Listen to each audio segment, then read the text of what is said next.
movements and how they are growing. You know, one time Humphrey said, why can't we start a TV? There are churches and pastors here where the only content is them speaking for 24 hours, repeated, and they have mass following. What of those of us who believe in something very significant? When I look at how Kololo gets filled for some of these political activities, I'm now tempted to believe Patricia's thinking that our next Imara festival should be at Kololo. Because then we are not representing a minority group of any like. We are representing a generational cause, and it's our duty at all times to make sure that it remains alive, but also gains the traction that it needs to be to remain strong and relevant for a very long time. So, Patricia, the challenge is up. We should make sure that our next Imara festival could occupy a space as big as Kololo, Nambole, etc. But also we should have permanent communication in the form of maybe a TV. Sauti could do this on a very long-term basis to make sure that, again, women and girls are not just a subject debated and discussed on one day in a very long time, but it is something that is recurrent. There is programming from the countryside, from all over the country, to make sure that this is something that anyone, whether they care or not, they have to somehow find it, and it catches them. Having said that, looking at how Rahu is able to proceed with this and how we're able to amplify the voices, Richer Hand itself is founded on the vision of voice.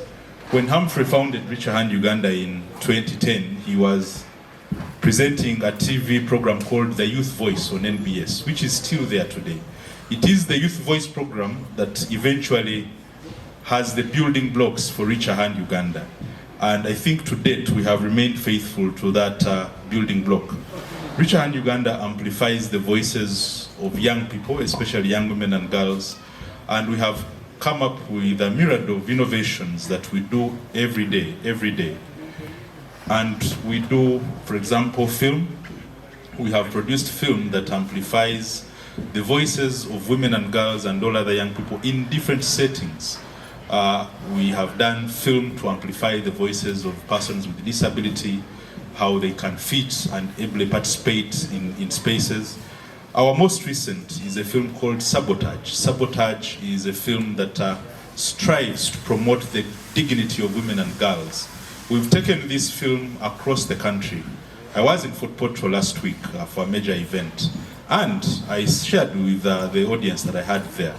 We still have a lot to do. When I watched that film with the community in one of the closed spaces, the scene that featured rape came up. And the people in Rao were asking, how comes all of a sudden your pictures on social media are so ugly? Because I was hurt. It appeared like people were cheering that and they were more happy to see that, and I did a time to discuss what they learned. I find that the issue of violence is still deeply rooted in the minds of people, and not men. That is the other interesting bit, including women. The men that I interacted with in that session, about 12 to 15 of them, and women, were all drunk. The women who were there found no problem. That is what gets me really, really intrigued with that scene. I asked them why they made the most noise. They said, you know, some of us, we eat this men's money and then we don't want to respond. And these were the women.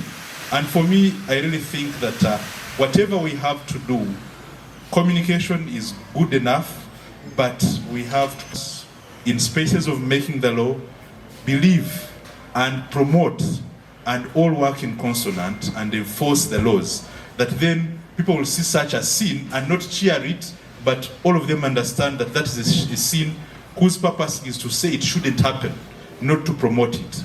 So I think we have a lot of work to do in our film industry, and Rahul and Sauti Media Hub are really on top of that, doing a lot. The work is immense.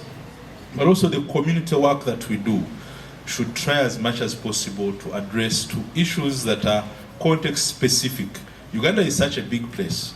And in Uganda, every society, every community has something that is supreme. Whatever we call bad, whatever we call good, whereas we want it to be universal, it is not.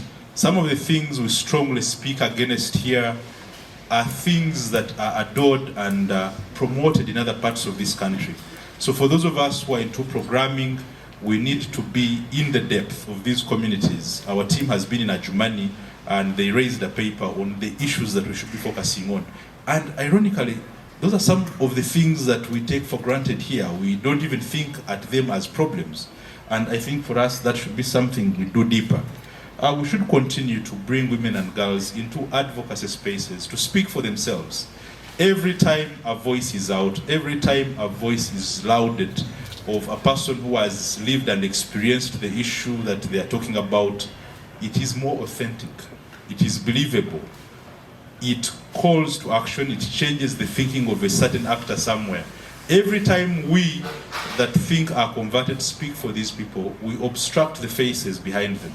And the people that we speak to, therefore, look at us because they interact with us in a sort of land space, and we take away the issue from its existence. So we should, as Rahu and the rest of the partners, continue to struggle that the disadvantaged women and girls in all their respective spaces are brought to the places where decisions are made, to the places where lawmakers sit, such that the impunity of not legislating on the issues that be is reduced significantly. There's a lot of experiences. There's a time we had a dialogue at Makerere, and there was a female member of parliament. When we spoke about these issues, she had the audacity to actually dismiss them. There was a girl in the audience who had been raped at Makerere, who came and said, Madam Honorable, I have listened to your story, because the Honorable really confessed that she had practically not studied in Uganda. She was in Namagunga, then went abroad, then from when she came back, went to her constituency, got elected. He said, I have never interacted with this. The girl told her, I am here, it's not a story. ABCD happened, I had sex at 13, etc. With a lot of things she cried, and the Honorable MP came and apologized. And she came and wrote a piece in our editorial. And for her, she said that was the biggest classroom she had ever been to, because she listened to the actual story of a person who has suffered what we are talking about. It's no longer a story in the papers or anything. So I really want to promote that it's something that we should prioritize.